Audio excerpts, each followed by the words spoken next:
ఓం నమో వెంకటేశాయ.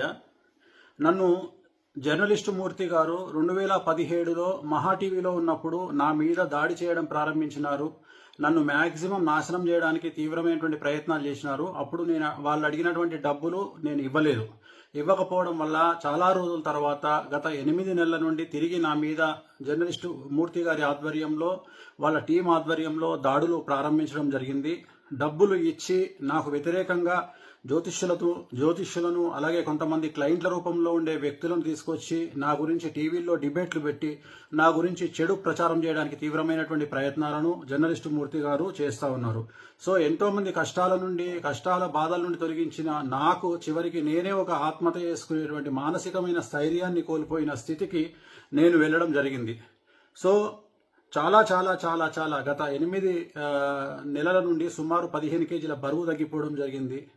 So ఇదంతటికి కారణం ఒక వీడియోని మీకు చూపిద్దాం అనుకుంటున్నా. ఆడియో వినాలని కోరుకుంటున్నాను. నువ్వు నాకు మెసేజ్ చేశాక నేను మళ్ళీ మెసేజ్ చేశాను, like you want me to wait అది ఇది అని చెప్తే లేదు ఇక్కడ ఇంకా లేట్ అయ్యేలా ఉంది, ఇది అలా సింపుల్గా కూర్చొని మాట్లాడుకునే మ్యాటర్ కాదు కదా, మళ్ళీ అందులో ఇంకా ఎందుకు రిస్క్ ఫోన్లో మాట్లాడడం అన్నట్టు నేనైతే మెసేజ్ పాస్ చేశానమ్మా. ఏమన్నాడంటే 5 లక్షల, సరిగ్గా విన్నావా, 50 లక్షల, 5 లక్షల, 5 కోట్ల, 5 అన్న ఫిగర్ నువ్వు ఒకటే చెప్తున్నావు అంటే నేను కూడా షాక్ తిన్నాను. 5 అని అన్నాను, గుర్తుందా నీకు? 5 అని చెప్పేసి నువ్వంటున్నావు సిఆర్ అని, నేనంత ఎక్స్పెక్ట్ చేయలేదు 5 సిఆర్ అని. నేను బయటకు రాగానే ఏమన్నాను, అంత అయితే అఫోర్డ్ చేయలేడు అని చెప్పానా? అమర్ ఒక్కటి చెప్పనా, ఈ సోషల్ మీడియా ఈ పోస్టుల కోసం ఆ కోసం ఆయన లైఫ్ స్టైల్ ఏదో బయట పెట్టుకుంటాడు, కానీ ఆయనది ఇంటర్నల్ గా లైఫ్ స్టైల్ ఏందో నాకు తెలుసు. ఇప్పుడు ఆయన ఎంత బ్రాండెడ్లు వాడి ఎంత షో ఆఫ్ చేసుకున్నా కూడా లోపల లైఫ్ ఏంటిదన్న నాకు తెలుసు కదా. 5 కోట్లు ఎక్కడి నుండి తెచ్చిస్తాడు అమర్? నేను అన్నాను అప్పుడే, నాకు తెలిసి ఇది వర్కౌట్ కాకపోవచ్చు అని చెప్పి. అది మ్యాటర్. అదేనా చెప్పేస్తే మనం చెప్పేద్దాం, ఏముందా ఇప్పుడు అంటే మనం ఇంకా ఆయన నుండి మనం ఎలాంటి ఇన్ఫర్మేషన్ వినలేదు కాబట్టి నేనేమంటున్నానంటే, ఆయన ఎవరో ఉన్నారు కదా, అబ్బా నాకు ఆయన పేరే నాకు రావట్లేదు, కల్లేరు రాజేషా ఎవడో చెప్పావు, సారీ వాడు వీడు అంటున్నాను, సారీ. సో ఆయనకి ఈ మెసేజ్ పాస్ చేయలేమా మనము? అంటే అదే వాళ్ళ చిన్న గారు కొంచెం సీరియస్ ఉన్నారంట, తనతో ఇంకా ప్రశాంతంగా మాట్లాడలేదు. నేననేది ఏంటంటే ఓకే ఇవన్నీ ఓకే గానీ మనము ఇది తెలియకుండా అది గెలికేసి ఇప్పుడు వదిలేసామంటే వాళ్ళు చాలా ప్రెస్టీజ్ తీసుకుంటారు. అది నేను ఇంకా గట్టిగా ఇది అవుతారు. ఇలా టైం వేస్ట్ చేసి నన్ను ఇచ్చేసి వచ్చి కూర్చొని బేరం కొట్టకుండా ఇచ్చేసి ఇప్పుడు మేము చేయలేము, ఏం చేసుకుంటావో చేసుకోండి అన్నట్టుగా మాట్లాడతారు. నాకు తెలుసు, నాకు అర్థమైంది ఆ పాయింట్. అందుకే అది అంటున్నా, మళ్ళీ మనం అది పాపం మన హెల్ప్ చేయబోయి ఇంకా దాన్ని ఇరకాటంలో పెట్టలేం కదా అని నేనేమంటానంటే, ఇప్పుడు సార్ వాళ్ళంతా ఇది కాదంట, వాళ్ళకంత ఇది లేదంట, 5 కోట్లు అయితే అఫోర్డ్ చేయలేడు. ఒక మాట చెప్పడానికైనా అది అనేది అంటుంది. వాళ్ళంతా అడుగుతున్నారు, వాళ్ళ ఎక్స్పెక్టేషన్ అది. నువ్వు చేయగలిగింది ఎంత నువ్వు చెప్తే. ఇప్పుడు నాకు అర్థం కాని పాయింట్ ఏంటంటే, అయిపోతుంది ఆ కంఫర్ట్ జోన్ ఏంటి అనేది చెప్తే అయిపోతుంది నేను అంటుంది. ఇప్పుడు ఆయన 5 కోట్లు అన్నప్పుడు అమర్ ఒక మాట నేను చెప్పనా, ఇప్పుడు అక్కడ ఆయన ఇచ్చిన ఏమంటారు 5 కోట్లు అనే ఫిగర్ ఆయన ఇచ్చాడు. ఇప్పుడు వేణుస్వామి కూడా నన్ను నమ్మాలి కదా, 5 కోట్లు ఏ లెక్కలో అడిగారు అసలు అన్నట్టు. అంటే నేను నీకు మనలో మన మాట, నేను నీకు యాజ్ అ ఫ్రెండ్ గా నేను నీకు చెప్తున్నాను, రేపు ఆయన కూడా నన్ను 5 కోట్లు దేనికోసం డిమాండ్ చేశారు అని అడిగితే నాకు ఎక్స్ప్లెనేషన్ లేదు ఇక్కడ. నీకు అర్థమైందా నా పాయింట్?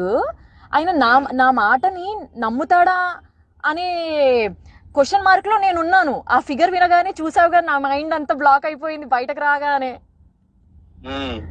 సో ఇప్పుడు దీన్ని మనం ఏం చేద్దాము? నేను అదే అంటుంది. ఇప్పుడు వాళ్ళు అడిగారంటే ఆయన చెప్పే రీజన్స్ ఏంటంటే చెప్పాడు కదా, చాలా చిక్కుముళ్ళు ఉన్నాయి, వీటన్నిటిని ఇచ్చేయాలి, ఇప్పుడు ఓనర్స్ ఇచ్చుకోవాలి. అంటే ఇందులో బిఆర్ నాయుడు గారికి, ఇందులో ప్రేమకి రాంబాబు గారికి కూడా పోతుందా? అందరికి వెళ్తుంది. మూర్తి అందరికి, మూర్తి, ప్రేమ, అబ్బో అట్లా అంతా వీళ్ళంతా కనెక్ట్ అయ్యారు. అదే వీళ్ళంతా కనెక్ట్ అంటున్నాను. అయ్యి ఉమ్మడిగా ఆయన్ని అందరు కలిసి వేణుస్వామి గారి మీద దాడి చేద్దాం అనేది ఇది ఇట్లా పెట్టుకున్నారు. అది నేను అంటుంది. ఓ అంత పెద్ద మంది, అందుకే అన్నట్టు చూసావు కదా, సో మనీ ఇవి ఉన్నాయండి, చిక్కుముళ్ళు ఉన్నాయి దీంట్లో, ఇవన్నీ తిప్పుకుంటూ రావాలి, ఇవన్నీ ఇది చేసుకుంటూ రావాలి అని. అది ఆయన ఏం చేశాడు, మనలో మన మాట, ఇప్పుడు జస్ట్ మనలో మన మాట 5 కోట్లు అయితే ఆయన ఆఫర్ చేయలేడు అంటే ఆయన దగ్గర అంత లేదు. ఎందుకంటే నేను చూసాను కాబట్టి నేను నీకు పర్సనల్ గా చెప్తున్నాను. ఆయన లైఫ్ స్టైల్ అంత కాదు. ఎందుకంటే నేను దగ్గర నుండి చూస్తున్నాను కాబట్టి నాకు తెలుసు. ఇది కాకుండా నెక్స్ట్ ఆప్షన్ ఏముంది ఇప్పుడు? ఈయన ఒకవేళ ఇలా సెటిల్మెంట్ చేసుకోకపోతే లేదండి, నేను ఏదో 50 లక్షల కంటే ఇచ్చిపోలేను, లేదా నేను 1 కోటి రూపాయల కంటే ఇవ్వలేను అని ఏదైనా ఒక మాట చెప్తే నేనేమంటానంటే, మనకేం వద్దు, నువ్వు వద్దు, నేను ఇన్వాల్వ్ అవుతాను అనేది వాళ్ళకు ఒక మాట చెప్పేసాం అనుకో, వాళ్ళకంత ఇదే లేదంటే ఆయన పోటీ చేయలేడంట, ఇది ఆయన రేంజ్ అయితే ఇది, దీంట్లో అయితే ఏమన్నా మీరు చేయగలుగుతారంటే కూర్చుందామండి అని చెప్పేసి మనం స్కిప్ అయిపోవచ్చు. నేను అంటే అది అందుకే ఆయన్ని చెప్పమను, నాకు ఇదే కావాలి, చేయగలను.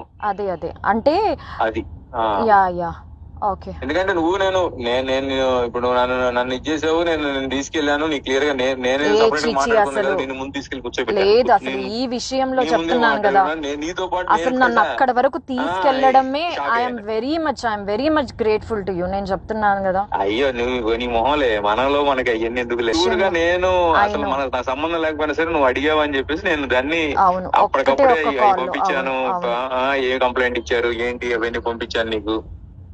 నేనే మాట్లాడి ఇది సెటిల్ చేయగలుగుతామండి ఆయనతో మాట్లాడి, ఇలా కాదండి సరే మీరు ఎంత ఇవ్వగలరో ఏం చేస్తారో చెప్పండి, వాళ్ళకి చెప్తాం, వాళ్ళకి ఆ ఫిగర్ నచ్చితే ఇది అవుతాం, లేదంటే నేను నా ఫ్రెండ్ స్కిప్ అయిపోతాం, ఆ తర్వాత మీరు ఏమొస్తుందో అదంతా మీరు చూసుకోండి అని చెప్తే అయిపోతుంది. నేను అంటే అది ఈ విషయంలో మనము అమ్మో అసలు ప్రవీణ్ గారికి చెప్తాం, ప్రవీణ్ గారు ఆయన కన్వే చేసుకుంటాడు, ఏమండి ఆయన 1.5 కోటి కంటే ఇవ్వాలని అంటున్నాడు, 1 కోటి రూపాయల కంటే ఇవ్వని అంటున్నాడు, ఇదండి పరిస్థితి అని అంటే, వాళ్ళు సార్ రమ్మను వచ్చినంత ఏదో ఒకటి వచ్చింది సార్ రమ్మను ఇది అంటే కూర్చుంటారు, లేదంటే వద్దులే మనం చాలా మందికి ఇచ్చుకోవాలి, ఇది చేసుకోవాలి, వర్కౌట్ కాదులే అంటే లైట్ తీసుకుంటారు. అది నేను అంటుంది. ఇందులో ఇందులో మూర్తి కూడా తీసుకుంటాడంటావా? పక్క ఖచ్చితంగా వీళ్ళంతా పంచుకుంటారు కావచ్చు. రాంబాబు 250 రూపాయలు, 300, 500 రూపాయలు ఇవి కూడా వాళ్ళు రాంబాబు తెలుసా. మళ్ళీ ఇలాంటి వాళ్ళకి ఇంత పెద్ద పెద్ద అమౌంట్ చాలా ఎక్కువ కదా మరి. చెప్తున్నా అవి కూడా వాళ్ళు అళ్ళు వదులుతారు. ఇప్పుడు వాళ్ళకి అందరూ వాడు చెప్పే లెక్క ఏంటి, ఆయన చెప్పే లెక్క అందరికి 30-40 ఇచ్చుకుంటూ వెళ్ళాలి, నేను అన్ని వీటన్నిటిని ఇది చేసుకుంటూ వెళ్ళాలి. ఛానల్ హెడ్లకి నేను చిల్లర ఇట్లాంటివి ఇస్తే వాళ్ళు యాక్సెప్ట్ చేయరు. ఛానల్ హెడ్లు అంటే మళ్ళీ వాళ్ళకి గట్టిగా సమర్పించుకోవాలి, అవన్నీ చేయాలని చెప్పేసి ఆయన దీంట్లో ఇది ఉండలే. కానీ మనం ఎంత చేయగలం, ఎంతవరకు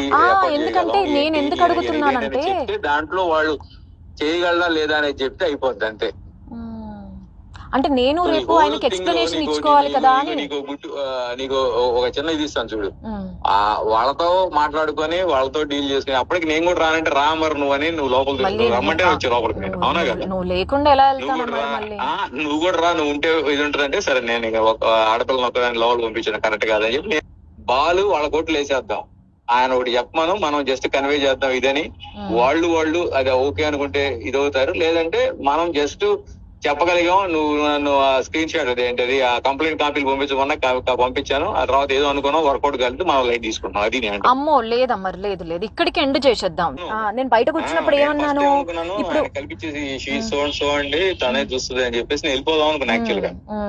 బట్ నాకెందుకు నేను తీసుకొచ్చాను, నేను ఉండాలి పక్కన, తన పక్కన ఉండి నేను అది నేను అనేది ఏంటంటే మనకు వద్దు, నువ్వేది చెప్పేసే ఇది ఇవన్నీ ముసుగులో గుద్దులాట్లు కదండి, మాకు వేరే ఇంట్రెస్ట్లు కూడా ఏం లేవు, మీరు చెప్తే అదంతా వాళ్ళకి చెప్తాం, వాళ్ళకు నచ్చితే రమ్మంటే వెళ్ళి కలవండి, లేదంటే అవదని చెప్తారు వాళ్ళు, నేను చెప్పేస్తాను అంటే. ఇంతవరకు అయితే మేము తీసుకుంటామండి. ఇప్పటికే మనం కొంచెం అంటే ఎక్కువే తీసుకుని వెళ్ళాం, అంటే మనం అది ఎక్స్పెక్ట్ చేయలేదు కాబట్టి ఏదో సెటిల్ చేద్దాం నేను. అసలు నాకు మైండ్ బ్లాక్ అయిపోయింది, ఇలా ఉంటాయా సెటిల్మెంట్లు అంటే. వామ్మో నేను ఎక్కడికి వచ్చాను, ఏం జరుగుతుంది నా వెనకాల నాకు అసలు అవన్నీ. ఇప్పుడు నాగేంద్ర వచ్చాడు కదా గైరతాబాద్ ఎమ్మెల్యే, అవునవును ఎమ్మెల్యే ఇప్పుడు చెరువులో ఏదో ఇది కట్టాడని చెప్పేసి ఇప్పుడు ఈ హైడ్రా అని చెప్పి నడుస్తుంది ఇప్పుడు, రంగనాథ్ అని చెప్పేసి కమిషనర్. ఇప్పుడు ఆ అక్రమ కట్టడాలు మొత్తం కూల్స్తున్నాడు అనమాట, వీటిలో కట్టినవన్నీ. ఓకే సో ఓకే దాంట్లో వాళ్ళిద్దరికి పెద్ద ఇష్యూ అయింది. ఇప్పుడు అది అక్కడ సెటిల్మెంట్ అవుతుంది ఇప్పుడు. అందుకని జస్ట్ ఎస్సా నోనా లేదంటే స్టిల్ వెయిట్ చేద్దాం, ఇంకా ఏదైనా మాట్లాడాలని ఉంది అని అంటే నువ్వు మెసేజ్ చేయి చాలు నాకు. నేను వీడియో చూశారు కదండి. ఆ ఆడియోలో మాట్లాడింది జర్నలిస్ట్ అమర్ గారు. అతను తెలియని వాళ్ళు ఎవరు లేరు. వీరు సీనియర్ జర్నలిస్ట్ అమర్ గారు కాదండి, ఇతను జూనియర్. మూర్తి గారి అనుచరుడు. ఇతను TV5 మహా టీవీ అన్నిట్లోనూ పనిచేశాడు. ఇప్పుడు ఎక్కడ చేస్తున్నాడు ఒకటి తెలియదు, ఛానల్లో ఉన్నాడు, జర్నలిస్ట్ అనమాట. సో ఒక జ్యోతిష్కుడికి 5 కోట్లు ఇవ్వమని మమ్మల్ని వారం రోజుల నుంచి మాకు మనశ్శాంతులు లేవు, నేను డల్ అయిపోతే ఇంట్లో వాళ్ళు డల్ అయిపోతారని ఎక్కడికి బలవంతంగా యాక్టివ్గా ఉన్నాను. ఇద్దామంటే 5 కోట్లు అంటే మాట్లాడండి. నా బంగారం, నా కూతురు బంగారం కూడా అమ్మినా దాంట్లో 5% కూడా రాదండి. ఆఖరికి సూసైడ్ కూడా చేసేసుకుందాం అనుకున్నాను. కాకపోతే సూసైడ్ చేసుకుంటే వీళ్ళు ఎలా క్రియేట్ చేస్తారు తెలుసా? వేణుస్వామి మీద వచ్చిన వాటిని తట్టుకోలేక ఆత్మహత్య చేసుకున్న వీణా శ్రీవాణి అని వేసేస్తారు. నా చావు అలా వృధాగా పోకూడదు. ఈ వీడియో, ఈ ఆడియో బయటకు లీక్ అయిన తర్వాత మాకు ఎలాగో థ్రెట్ ఉంటుంది. వాళ్ళు మమ్మల్ని ఎలాగో చంపేస్తారు. ఆ చంపేసేదేదో వీళ్ళు ఇలాంటి వాళ్ళు అని బయట పెట్టి ఇంకెవరు మా వల్ల ఒక ఇద్దరైనా సరే ఈ బ్లాక్ మెయిల్స్ దీంట్లోంచి, ఇది ఇండైరెక్ట్ మర్డర్ అండి. ఇండైరెక్ట్ మర్డర్ తెలుసా? 5 కోట్లు కట్టలేక పరువు కోసము చచ్చిపోతే ఎవరండి బాధ్యులు? ఎవరు బాధ్యులు?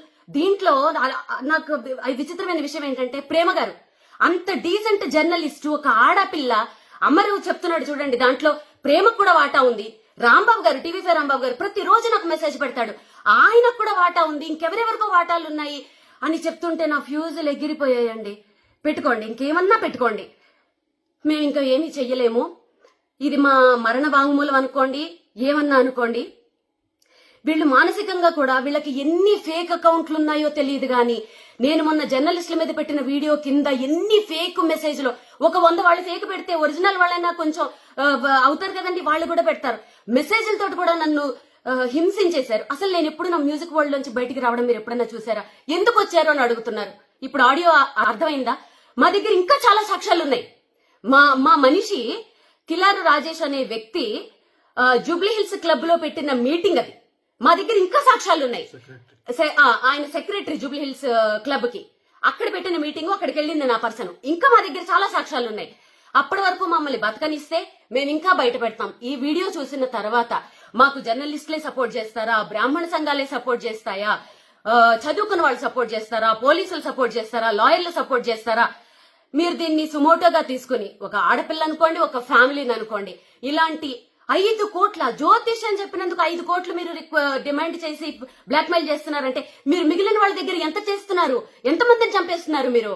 మేము చచ్చిపోయినా పర్వాలేదు, ఈ కేసుని ఎవరైనా సుమోటోగా తీసుకుని మమ్మల్ని కాపాడితే మేము నెక్స్ట్ వీక్ కూడా బయట పెడతాం. లేదంటే ఇదే మా ఆఖరి వీడియో అనుకుందాం. ఓం నమో వెంకటేశాయ.